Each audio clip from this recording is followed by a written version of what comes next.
Over the past few months, the publishers and developers behind Lost Ark, a very popular top-down MMO action RPG, have been at war with bots. But now it looks like they've finally struck a major victory. As pointed out on VG 24/7 and those paying attention to Steam charts or SteamDB, Lost Ark lost about 300,000 players almost overnight after their latest ban wave, which took place last Thursday, and throughout the course of the weekend, it looks like they may have lost maybe even 200,000 more. If you're not familiar with Lost Ark, you can kind of think of it as a dynamic Diablo-style game where you control a hero character that can level up, mixing and matching a number of flashy abilities along the way. However, in addition to dungeon crawling and raids, it also has a lot of other things going on as well. There are ship and crew management mechanics for exploring the in-game world.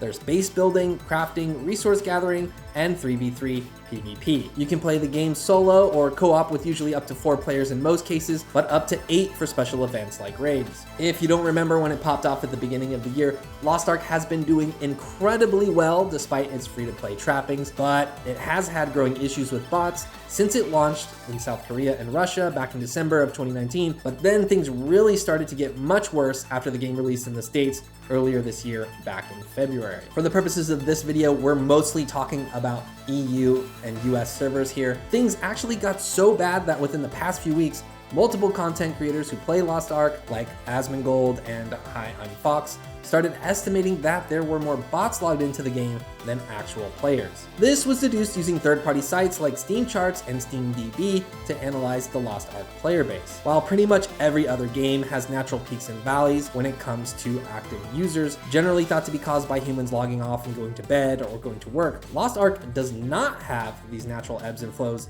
leading many to believe the reason is because bots do not sleep or go to work or go to school. So instead of kind of these naturally occurring dips in player activity, Lost Ark kind of had, for the most part, a straighter curve or a lot smaller gap between the peaks and valleys. Furthermore, after major updates and publicly announced IP bans, you can see the number of Lost Ark players drop dramatically from around 800,000 to 0, start to normalize somewhere between 200,000 and 300,000 players, but then shoot right back up to about 800,000 again once botters presumably figured out a new workaround. Now, you might say this is all a little too much speculation and napkin math, but the most recent update and mega ban wave of over 300,000 accounts seems to be sticking this time. You can see on the updated Steam Charts page where the update hits, the numbers climb briefly back up to almost 600,000, but then there's a steep drop off, presumably after another wave of bots or real money transaction accounts were flagged and banned. And now the player numbers appear to be normalizing once again, around 300,000 active players or so. It's been 5 days and still no major spike,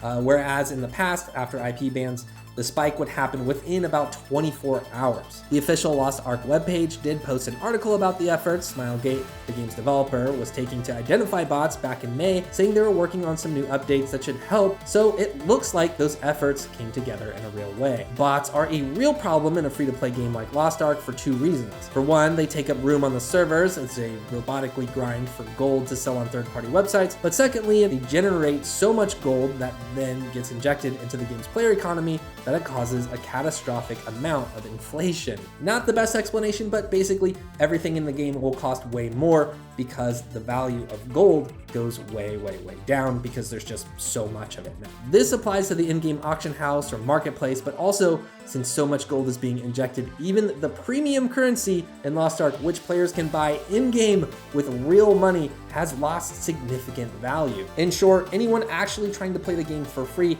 would be having a miserable time because they would never be able to grind enough gold to actually buy any of the items they need to upgrade their in-game gear. Apparently, in the past, players participating in real money transactions would only get a 3-day ban. So these players basically would be willing just to buy bot farmed gold from a third-party site, take their 3-day ban, and then go and buy whatever they needed in-game once they could return. It looks like part of Smilegate's new system will identify bad actors and take action, so maybe that includes anyone purchasing gold outside of the game, as well as bots. Anyways, I thought this story was interesting because bots and cheaters don't just affect MMOs or free-to-play games, and we've actually been seeing lately a lot of creativity when it comes to leveling the playing field. Call of Duty has taken up the practice of not only banning cheaters, but absolutely trolling them by making any legit player invisible to cheaters, or significantly reducing the lethality of cheaters' weapons, or even just removing cheaters' guns entirely. You love to see it, so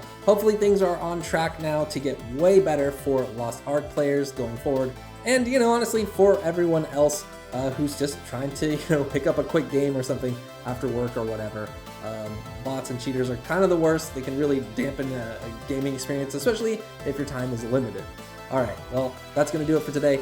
Thank you everyone for watching. For more video game news and updates, be sure to tune in right here to Inside Gaming.